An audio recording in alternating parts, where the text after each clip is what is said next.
భారత రాజధాని న్యూఢిల్లీలో క్వాడ్ కూటమి విదేశాంగ మంత్రులు కీలక సమావేశం జరిగింది. భారత్, ఆస్ట్రేలియా, జపాన్ మరియు అమెరికా దేశాల విదేశాంగ మంత్రులు ఈ భేటీలో పాల్గొన్నారు. ఈ సందర్భంగా భారత విదేశాంగ మంత్రి డాక్టర్ ఎస్ జయశంకర్ మాట్లాడుతూ ప్రపంచవ్యాప్తంగా ఉన్న సవాళ్లు, అవకాశాలను దృష్టిలో ఉంచుకుని క్వాడ్ దేశాల ఉమ్మడి కార్యాచరణను నిర్ణయిస్తామని స్పష్టం చేశారు.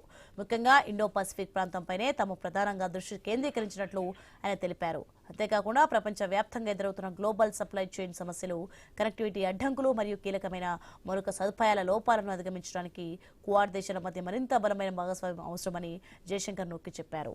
ఇండో పసిఫిక్ ప్రాంతంలో వ్యూహాత్మక నమ్మకాన్ని పెంచడం, సముద్ర భద్రతను నిర్ధారించడం మరియు పారదర్శకమైన ఆర్థిక భాగస్వామ్యాలను ప్రోత్సహించడమే క్వాడ్ ప్రధాన లక్ష్యమని ఆయన వివరించారు.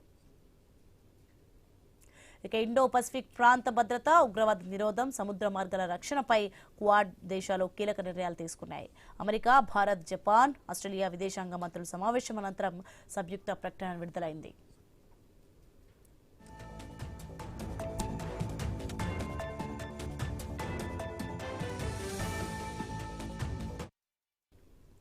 ఇక ఈ సందర్భంగా అమెరికా విదేశాంగ కార్యదర్శి మార్కో రూబియో ఇండో పసిఫిక్ సముద్ర నిఘా సహకార కార్యక్రమాన్ని ప్రారంభిస్తున్నట్లు ప్రకటించారు. సముద్ర భద్రతను మరింత బలోపేతం చేయడం, ప్రాంతీయ దేశాల మధ్య సమాచార భాగస్వామ్యాన్ని పెంచడం ఈ కార్యక్రమం లక్ష్యంగా తెలిపారు. ఆస్ట్రేలియా విదేశాంగ మంత్రి పెన్నీ వాంగ్ మాట్లాడుతూ ఇండో పసిఫిక్ ప్రాంతం ప్రస్తుతం తీవ్ర ఆర్థిక ఒత్తిడిని ఎదుర్కొంటోందన్నారు.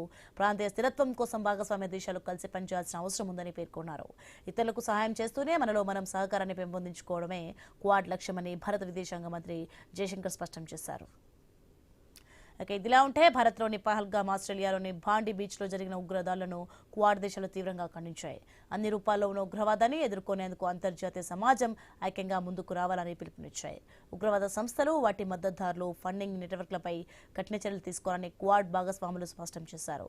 అలాగే ఉగ్రవాద ప్రయోజనాల కోసం అభివృద్ధి చెందుతున్న సాంకేతిక పరిజ్ఞానాన్ని వినియోగించే ప్రయత్నాలను అడ్డుకునేందుకు సమగ్ర వ్యూహంతో పనిచేస్తామని వెల్లడించారు. ఇక మరోవైపు పశ్చిమాసియాలో కొనసాగుతున్న ఉద్రిక్త పరిస్థితులపై క్వాడ్ విదేశాంగ మంత్రులు ఆందోళన వ్యక్తం చేశారు. హర్మూజ్ జలసంధి, ఎర్ర సముద్రం గుండా ప్రపంచ వాణిజ్యం సురక్షితంగా అంతరాయం లేకుండా కొనసాగాలంటే అంతర్జాతీయ చట్టాలను పాటించడం అత్యంత కీలకమని పేర్కొన్నారు.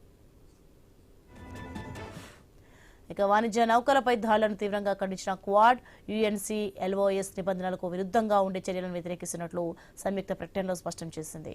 ఇండో పసిఫిక్ భద్రత నుంచి ఉగ్రవాద నిరోధం వరకు ప్రపంచ వ్యూహాత్మక అంశాలపై క్వాడ్ మరింత చురుకుగా వ్యవహరిస్తుందన్న సంకేతాలు ఈ సమావేశంతో స్పష్టమయ్యాయి.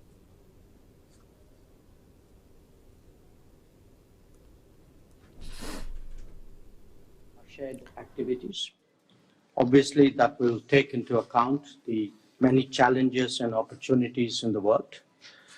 Our focus will clearly be on the Indo-Pacific, which is the specific remit of the Quad.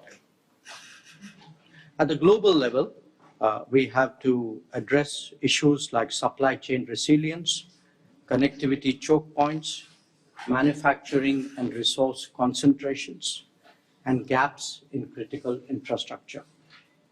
Each one of them offers a new argument for more partnerships, stronger growth, and realizing the promise of technologies. The Indo-Pacific has, in addition, its own particular concerns. This will require enhancing strategic confidence, ensuring maritime security, promoting economic choices, and fostering a deeper collaborative ethos. And that is best done by promoting trusted and transparent partnerships. Over the past several months, our officials have advanced collaboration across key Quad priorities.